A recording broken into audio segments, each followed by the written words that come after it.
कि आप अपने लोगों को छोड़कर समाजवादी पार्टी के लोगों को टिकट दे रहे हैं, अपनी जमीन कमजोर कर रहे हैं। नुपुर जी अभी भी कह रही है, आ जाइए। नुपुर शर्मा जी को हम लोगों से, नुपुर शर्मा जी को हमारी इतनी तकलीफ क्यों होने लगी, हमारी इतनी फिक्र क्यों होने लगी? हम लोग 403 विधानसभा सीटों पे चुनाव लड़ रहे हैं गठबंधन। कौन सीटों पे कौन जाति का लड़ेगा ये इनका सेंस नहीं है। आप ये बताइए, जो जाट की जो बात कर रहे हैं, मैं 36 बिरादरियों की बात कर रहा हूँ। मैं गुर्जर बिरादरी से हूँ, राष्ट्रीय लोकदल में महामंत्री हूँ, और मैं जिस गांव में भी प्रचार के लिए हूँ वहां मुसलमान भी है, दलित भी है, अगड़े भी और पिछड़े भी है। यदि आप मुझे कहेंगे तो मैं शायद आपको लोगों से के बीच में मिलवा भी दूंगा। 36 बिरादरी इस गठबंधन को वोट दे रही है। माननीय जयंत चौधरी जी को नेता मान लिया है। भाजपा की जमीन खिसक गई है। खिसियानी बिल्ली खंबा नाक रही है, खिसियानी बिल्ली खंबा नोच रही है। इनके गृह मंत्री जो 243 जाट नेताओं को, सारे के सारे भाजपा के लोगों को बुला बुला के क्या संदेश दे रहे हैं। और यदि हम लोग इतने पिछड़ गए हैं तो गृह मंत्री जी क्यों बार बार जयंत चौधरी पे डोरे डालने की कोशिश कर रहे हैं, जबकि जयंत जी ने यह कह दिया है कि कोई चवन्नी नहीं है जो एक तरफ उछल जाए। उत्तर प्रदेश की जनता ने पूरा मन बना लिया है इन लोगों को उखाड़ फेंकने का। जो फर्जी लोग बैठ के डिबेट करने का प्रयास कर रहे हैं, उनको बोलिए कि धरातल पे आके जरा लोगों के बीच में जाके बताएं और उनके विचार जानें। मैं रुबिका जी, मैं कह रहा हूं कि ये लोग शक्ल नहीं दिखा पाएंगे वेस्टर्न यूपी नहीं, पूरे यूपी में इन लोगों का हाल इतना बुरा हो गया है। मुश्किल है आपके लिए, और इसीलिए आज आपको जयंत चौधरी याद आ रहे हैं। चौधरी जी बुरा ना माने तो आज मेरी अपेक्षा थी शायद आरएलडी से कोई जाट प्रवक्ता बैठे, क्योंकि उन्होंने खुद ही मान लिया ये जाट नहीं है। मैं क्या कह रही थी, मैं ये नहीं कह रही हूँ कि हम केवल आरएलडी की। सुनिए नुपुर जी, सुनिए। हमारा लोकदल का जो कल्चर है हम लोगों का, वो एग्रीकल्चर है, और उसमें 36 बिरादरियां हैं। आप लोग जाट क्यों कर रहे हैं? किसान जाति की बात करिए ना, किसान जाति उनके साथ में है। ठीक है मनोज जी, सुना आपकी बात को। नुपुर जी हाँ प्लीज बोलिए। मैं अपनी बात कर सकती हूँ, मैं आपके ऊपर नहीं बोली।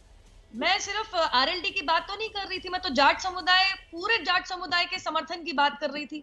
और अगर चौधरी जी ने मान लिया है कि करीबन 250 से ऊपर जाट समुदाय के नेता भारतीय जनता पार्टी का समर्थन कर रहे हैं, तो फिर ये किस चीज की बहस कर रहे हैं?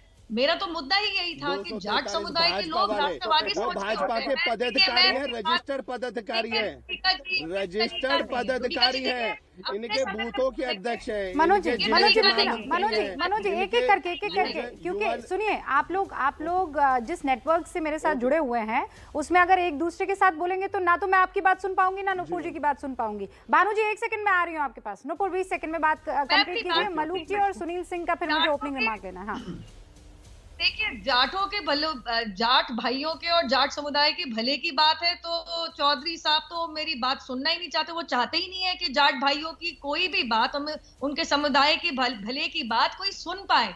तो ये तो इन्होंने यहाँ पे जाहिर ही कर दिया। जब मैं कह रही हूँ सिविल खास के अंदर अंदरूनी कलह मची हुई है भाई। मेरठ जिले में पड़ती है सीट, बागपत लोकसभा की एक सीट है विधानसभा की, वहां पे इनके जो 2 दिग्गज जाट नेता है आरएलडी से जो टिकट मांग रहे थे, उठा के इन्होंने गुलाम मोहम्मद नाम एक समाजवादी पार्टी के एक, शायद नाम मैं गलत बोल रही हूँ, मोहम्मद साहब को एक टिकट उठा के दे दिया। अब ये अपनी अंदरूनी कलह तो निपटा ले। मोहम्मद ही नाम है। हाँ मेरी बात पूरी होने दीजिए।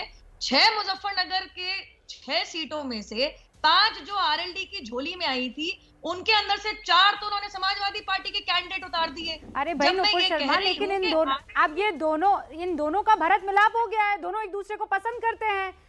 अपनी रोटी का हिस्सा मनोज जी सुनील को दे या सुनील जी मनोज जी को दे, ये तो इनके आपस की बात है।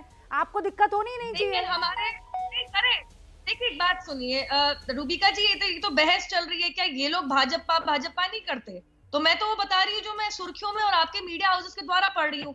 अब आते हैं जो 36 वर्गों की बात कर रहे हैं किसान भाइयों की। जरा चौधरी साहब मेरे को करेक्ट कर देंगे, जरा ये मुझे एक बात बताएंगे, सिंचाई योजना के तहत समाजवादी पार्टी के अधीन केवल 1 लाख हेक्टेयर पे सिंचाई योजना की कोई भी फायदा पहुंचा था, वही योगी सरकार के अधीन 22 लाख हेक्टेयर बढ़ के कर दिया गया। क्या स्वामित्व योजना में हमारे किसान भाइयों को उनका जमीनी हक नहीं मिला?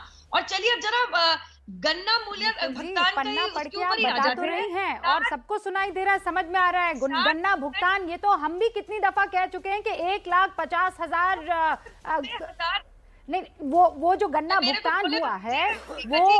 वो मेरा जितना देखिए, आपकी मेरा पार्टी ने या आपकी सरकार में हुआ है, कहीं और नहीं हुआ, दैट इज अंडरस्टैंडेबल, मैं समझ रही हूँ। पहले